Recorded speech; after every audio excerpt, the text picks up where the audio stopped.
अस्सलाम वालेकुम। फहमी सिद्दीकी इन्वेस्टोमेनिया से केसी 100 इंडेक्स के रिव्यू और डिस्कशन के साथ हाजिर खिदमत है। कोशिश यही होगी कि आप लोगों का ज़्यादा कीमती टाइम ना लिया जाए और अपने फॉर्मेट के accordingly last day last session को रिव्यू करें और उसके बाद आने वाले दिन और हफ्ते को कैसा देख रहे हैं उसको देखते हुए चीज़ों को कंक्लूड करें और इसमें बिला वजह आप लोगों का टाइम ज़ाया ना करें, क्योंकि डेफिनेटली आप लोगों का टाइम बहुत कीमती है।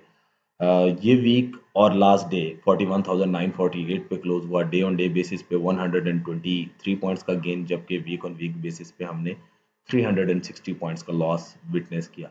इंडेक्स ने एक ट्रेडेड रेंज एक्वायर की जो कि बिल्कुल वही रेंज थी जिसके बारे में हमने डिस्कस किया था। डाउन साइड पे 41,700 की एक इम्पॉर्टेंट सपोर्ट का डिस्कस किया था कि 41,700 से 41,620 पे एक ऐसी रेंज लाया करती है जो एग्रेसिव शॉर्ट कवरिंग को लास्ट वीक में ट्रिगर करने की सलाहियत रखती है। और इंडेक्स में जब भी इन एरियाज में लास्ट वीक के किसी भी दिन इंडेक्स ने फॉल लिया तो 41,700 41,620 की रेंज ने अपना काम किया और शॉर्ट कवरिंग ट्रिगर हुई। और साथ में ये भी बताया था कि ये शॉर्ट कवरिंग जो है या जो एरिया है 41,700 41,620 वाला, ये कोई सिर्फ शॉर्ट कवरिंग को ट्रिगर करता हुआ नजर दिखाई दे रहा है और इसमें कोई ऐसा बाइंग इंटरेस्ट डेवलप होता हुआ नजर नहीं आ रहा, क्योंकि इंडेक्स में जो अपसाइड का मूव था वो हमेशा 42,070 से 42,130 पे भी लिमिट होता हुआ नजर आ रहा था। इस ही रेंज की हमने लास्ट वीक भी बात की थी कि इन एरियाज में इंडेक्स के लिए कोई अपसाइड का मूव सस्टेन करना काफ़ी टफ नज़र आ रहा है और इंडेक्स 42,130 से ऊपर सस्टेन करता हुआ नहीं दिखेगा। और हमने लास्ट सेशन में भी यह बात देखी कि इंडेक्स ने एक अच्छा मूव लिया जिसके बारे में हमने बताया था कि एक रिकवरी इंटेक्ट नज़र आ रही है, लेकिन वो रिकवरी 42,100 से ऊपर सस्टेन नहीं हुई, 42,130 से ऊपर सस्टेन नहीं हुई।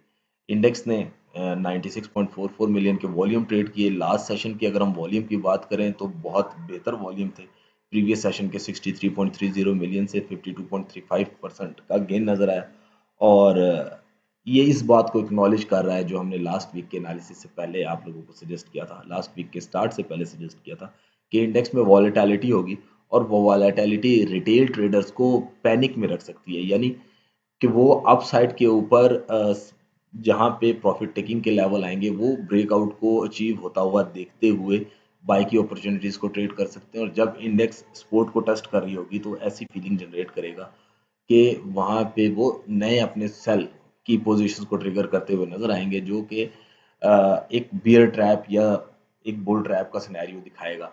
सो इंडेक्स में एक थिन रेंज की रिकमेंडेशन बताई थी और बताया था कि ओवरऑल जो स्ट्रैटेजी है वो वेट एंड सी की होनी चाहिए, क्योंकि ये बात डिस्कस की थी कि डिप में सेल ऑन स्ट्रेंथ बनते हुए नजर आएंगे, अपसाइड के ऊपर बाय ऑन स्ट्रेंथ बनती हुई नजर आएगी।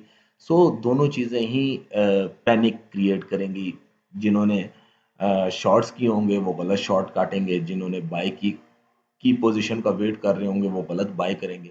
इसी तरह डाउन साइड की चीज़ें भी डिस्कस की थी कि गलत शॉर्ट्स होंगे और फिर या फिर गलत बाय होंगे, और वही सेम सिनेरियो डेवलप होता हुआ नजर आया। बहुत कम स्टॉक्स ऐसे थे जिन्होंने रियल में परफॉर्म किया है। ओवरऑल इंडेक्स एंड मार्केट ने थिन रेंज स्ट्रेटेजी को ही विटनेस किया। आने वाले दिन की अगर हम बात करें तो हम एक अपसाइड पर रेजिस्टेंस देख रहे हैं जो कि 42,070 से 42,200 के अराउंड है। डाउन साइड की सपोर्ट 41,700 से 41,620 की है। So coming to the main analysis, that is weekly analysis, index में एक चॉपी बिहेवियर जिस तरह एक्सपेक्टेड था वो फर्दर कंटिन्यू होता हुआ नजर आ रहा है। और उसके लिए जो डाउन साइड की सपोर्ट है वो 41,200 से 42,330 की एक रेंज बन रही है। और अगर इनिशियल सपोर्ट की बात करें तो 41,720 41,620 इनिशियल सपोर्ट है, फॉलोड बाय 41,200। 41,200 एक इम्पॉर्टेंट सपोर्ट है।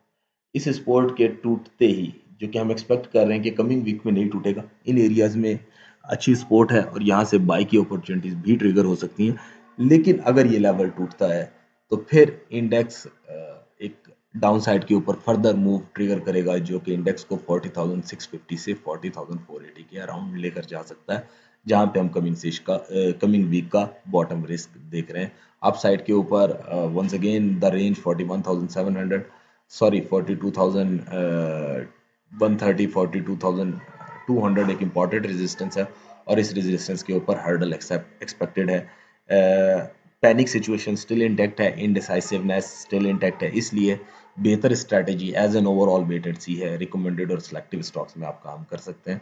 उनके अलावा अगर आप चीज़ों को देखेंगे तो शायद हो सकता है कि आप लोगों के लिए थोड़ा प्रॉब्लम हो। हाउएवर अगर आप लोगों के पास अच्छे एनालिसिस हैं किसी इंडिविजुअल स्टॉक्स के तो उनको ज़रूर फॉलो करें। हमने जो चीज़ें आप लोगों को सजेस्ट की हैं इंडिविजुअल रिपोर्ट के ज़रिए, व्हाट्सएप के ज़रिए, आप उन्हें फॉलो कर सकते हैं और इंशाल्लाह उनको फॉलो करने में आप लोगों को नुकसान के चांसेस बहुत कम और प्रॉफिटेबिलिटी होने के चांसेस डेफिनेटली ज़्यादा हैं। लेकिन ये बात ज़रूर याद रखिएगा, ये मार्केट है, मार्केट एक अपना मूव बनाती है और लेक ऑफ ट्रिगर्स वॉल्यूम को हर्ट करते हैं। लो वॉल्यूम मार्केट में पैनिक स्टेट्स को क्रिएट करती हैं। बायर्स और सेलर्स दोनों साइड लाइन रहते हुए नजर आते हैं और सिर्फ वो लोग ट्रेडिंग कर रहे होते हैं जो एडिक्टिव होते हैं।